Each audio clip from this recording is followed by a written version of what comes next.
Welcome to episode number 7 of the Employee Advocacy and Influence podcast.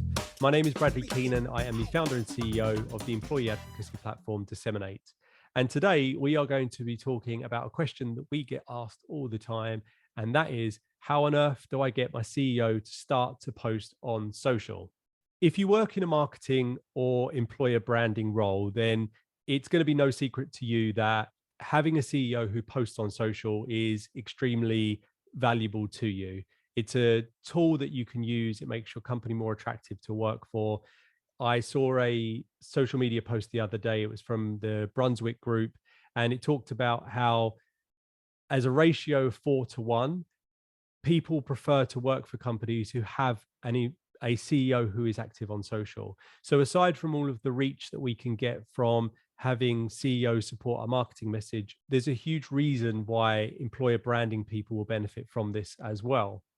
But getting a CEO to become active on social if they've never posted before isn't necessarily something that's going to be very easy to do.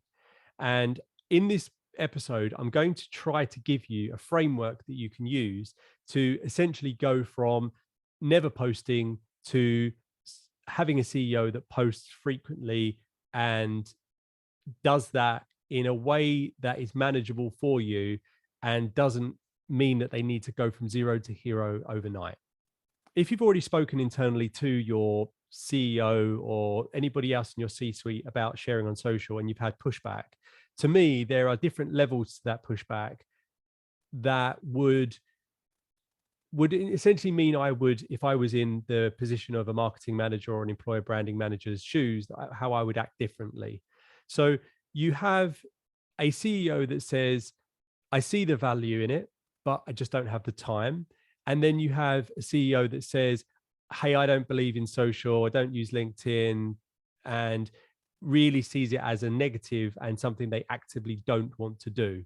Now, this might sound a little bit harsh, but if I was a forward-thinking marketing or employer branding manager, director, and I had a CEO that really pushed back on social, in the current climate, I would just look for another job. It might sound a little bit severe, but if you're good at what you do, there's a huge amount of opportunities out there. And I would say trying to convince somebody that social is a good idea, if they're absolutely not listening, is probably going to be a waste of your valuable time. But if you've got somebody who kind of sees the value in it, but says they don't have time, then by them saying they don't have time, it essentially means that it's just not high enough on their priority list. So what we need to do is, first of all, get them to see the value. And a great way of doing that is to essentially look at their own LinkedIn reach or their Twitter reach and any other social handles that they would use for sharing company content. So predominantly that's going to be LinkedIn and Twitter, and try to create some kind of financial model that shows that the value that they could create by just sharing one post a week. And you can do that by taking their audience, looking at reach numbers, and then using your LinkedIn ad manager just to get a forecast of what would that reach cost if we were to go and buy it. And you can quickly say that I believe that if you were to post once a week, it would generate X $1,000 of comparative media spend for us. And really that takes the emotion out of the equation, because we're not asking you to choose whether you like to share on social. We're just saying this is the value of you posting. Now, one of the bits of feedback that we get, which actually came as a surprise to me when we look at why C-level executives don't share, is that it's often less about whether they see social as valuable and more about how much risk they associate with doing it wrong. So an example of that would be, let's say they were to create a social post and they referred to let's say they were advertising for somebody to join a role within the company, and they used a male pronoun when they were referring to somebody who's going to be in a senior leadership position. It's a relatively innocent post to them to share, but it would quickly create a reaction from people because they would see it as that the CEO has a bias towards men working in senior leadership positions. So that's an example of where something could go wrong quite quickly. So what most C-level executives think is, well, actually, the downside is so much greater than the upside of sharing that it's actually safer for me just to stay neutral and to not say anything. So a good way to get started is to think about sharing one post per week over a fixed period of time and just run it as a pilot. So if you can speak to your CEO and say, why don't we post once a week and we'll pre-approve those. If we do it for 3 months, we're going to have 12 posts. So we're going to pre-approve those 12 posts. We're going to get legal to check them, make sure that they're happy, and we're going to schedule those posts for you.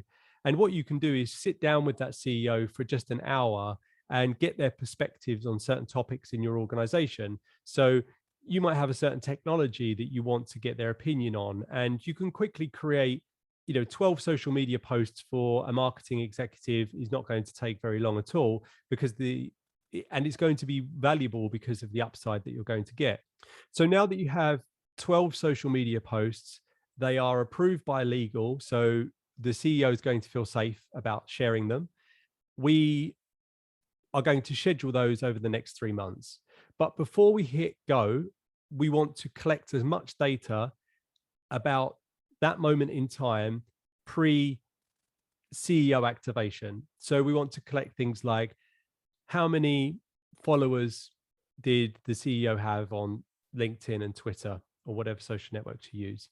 We want to look at what was their reach of content over the previous 90 days.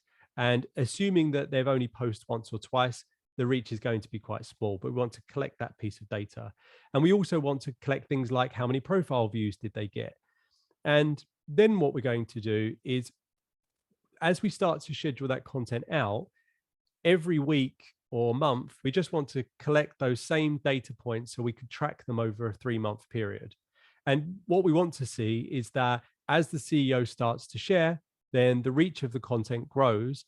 And in 3 months, we're probably not going to set the world on fire, but we're going to create a trend that's going to give us ammo to move from 1 post a week to 2 and 3 posts a week. So naturally, we want the engagement on those posts to be as good as possible.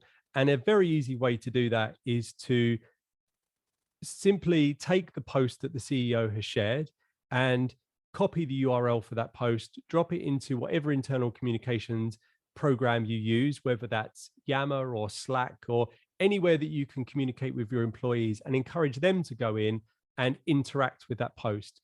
Comments are always going to be preferred, but simply adding a like is going to improve the reach of that content and is going to further fuel the case study that you're going to put together for this 3-month pilot. So it's worth saying at this point that there's reasons why CEOs won't post on social, and there's reasons why employees won't share, and they're not necessarily the same reasons. And here's a very clear difference of the risks that come from a CEO sharing versus a regular employee. So a CEO is worried about getting something wrong and it coming back on them, as we've already explained.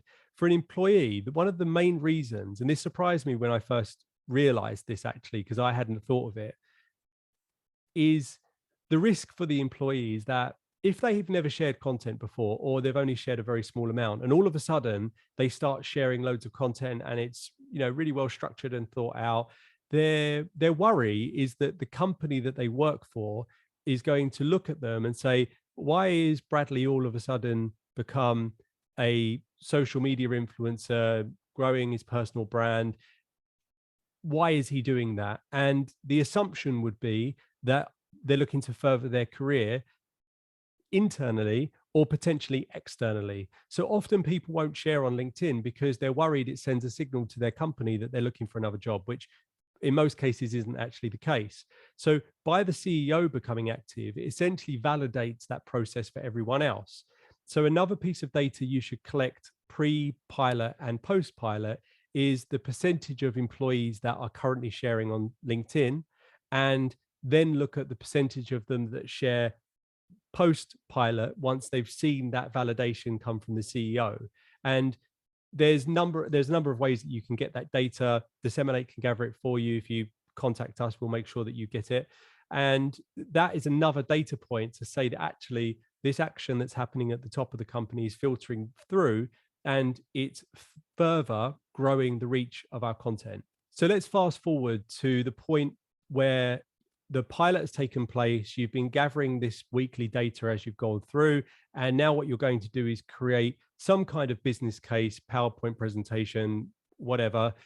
But simply you're going to be showing that we started here, we shared once a week, and this is the comparative media value that we created by doing it.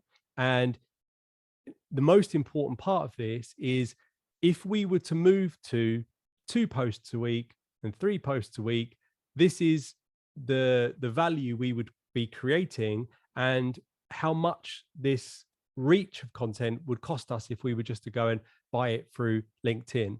And it's really easy with a single individual, especially someone like a CEO, where you can create such a compelling business case that it would almost be irresponsible not to be sharing content if you were the CEO. And that's ultimately where you want to get to.